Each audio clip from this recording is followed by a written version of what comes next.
You know, it is no secret that the internet and technology have changed the ways we get news these days.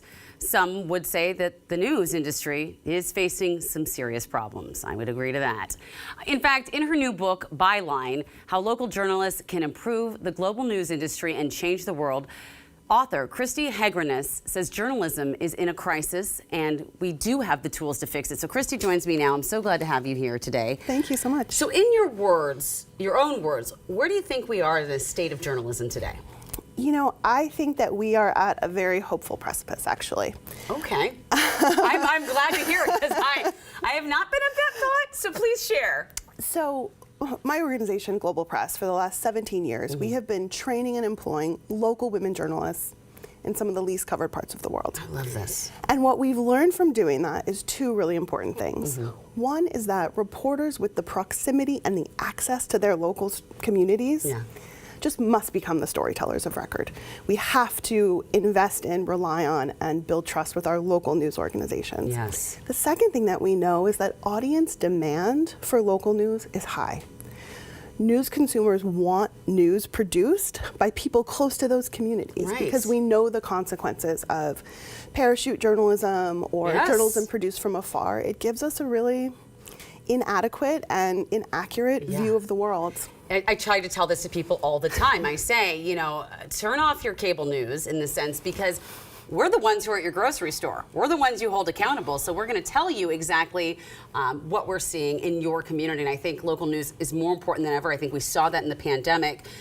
But how do we sustain that when streaming is here? We're seeing the dynamic of television, the very architecture of it changing. Yeah, I mean, I think that the reality is that we just have to tell stories differently. And the great news is that it's not hard to do. It's just a shift in thinking. So, you know, what we know at Global Press is in terms of international news, the vast majority of international news centers on just 4 topics: war, poverty, disaster, disease. Why? That's when legacy media dispatches reporters to go cover parts of the world. That's so true. Right? So as a result, we end up with this really warped sense of like what is happening in the world. When instead we invest in local journalists, particularly local journalists who are representative of the communities that they cover, they give us a very different set of stories. So I think one of the main things we do at Global Press that is different, that I hope this book really paves the way for others to replicate, is rather than just the constant action-based story, you know, a thing happened, a thing happened, a thing happened, we want to really invest in consequence-driven coverage, helping people understand the world and their places in it. And we have an extraordinary amount of evidence to show that when we trust local journalists to do that, the world literally changes. You know, last year the government of Mongolia banned the practice of virginity testing in high schools after a Global Press reporter spent 2 years doggedly reporting the topic, holding them to account day after day, because that's what local journalists do best, right? They can hold power to account over time. So we see the world palpably changing when instead of relying on parachute journalists, we invest in local reporters. It's just absolutely the way of the future. You make me want to throw up my fist and say, yeah, journalists. You know, it's inspiring. Do you think that's the connection then between local and global journalism? When you affect change at that local level, you can see it disseminate globally? Absolutely, absolutely. And I think, you know, our world is very interconnected. The line between local news and global news is actually very thin, right? Especially here in the United States, where, you know, one of the reasons that global press journalism has become so popular here in the US is because, you know, we know that more than 65% of our regular audience are members of migrant and diaspora communities that are typically poorly served by mainstream news. So, you know, when we can tell stories that really help highlight human connection and with a sense of dignity and precision, people everywhere want those stories. Let's dive in a little more into the Global Press Institute, which you say you founded 17 years ago. How do you find these journalists? How do you get these women to speak? Because in a lot of places, it's a very dangerous thing.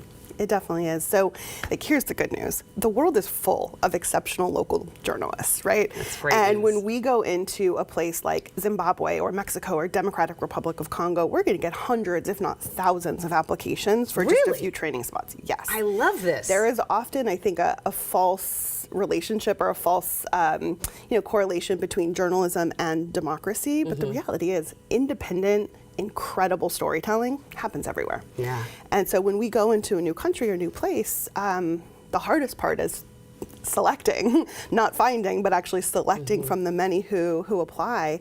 And so, what we're looking for is local women reporters who are very representative of their community, because here's what we know. There is an evidence-based correlation between who works in a newsroom and who ends up being quoted and featured in stories. Interesting. So 2/3 of international news is produced by men, and women account for less than 24% of sources. If we can elevate local women reporters around the world, we will also open up a whole Pandora's box of the incredible women narratives, doctors, economists, yes, professors who have something to say, but just often don't have access to legacy journalists. It will change the narrative that we see globally, like 100%. you said. Okay, before I let you go, what do you hope journalists and non-journalists alike will start to think about more in the future? I think that we have to start thinking about who tells the story. We know that matters to audiences. I've been doing this for a long time, and I see audiences more activated about who tells the story now than I ever have before. And so I think, it's incumbent upon every journalist to really think through, am I the best person to be telling this story? Or is there, a local reporter who I can, share a byline with or pass the mic to? I think also we need to think more about holistic coverage. Yes. Solutions-driven coverage, helping people better understand the world with accurate information is the mandate in front of all of us. And so I think we just have to reassess traditional definitions of news value, and we have to understand that readers are fatigued with the disaster victim-driven narratives. We want more, and it's time for journalism to just expand those definitions. Thank you so much. Thank you for everything you do, and thank you for sharing with us today. I am fired up, and I want you to go get fired up too, because there's a reminder. Cristi is holding an author event tonight, Tuesday, October 3rd at 7 p.m. at the Elliott Bay Book Company on Seattle's Capitol Hill. It's going to be a great discussion.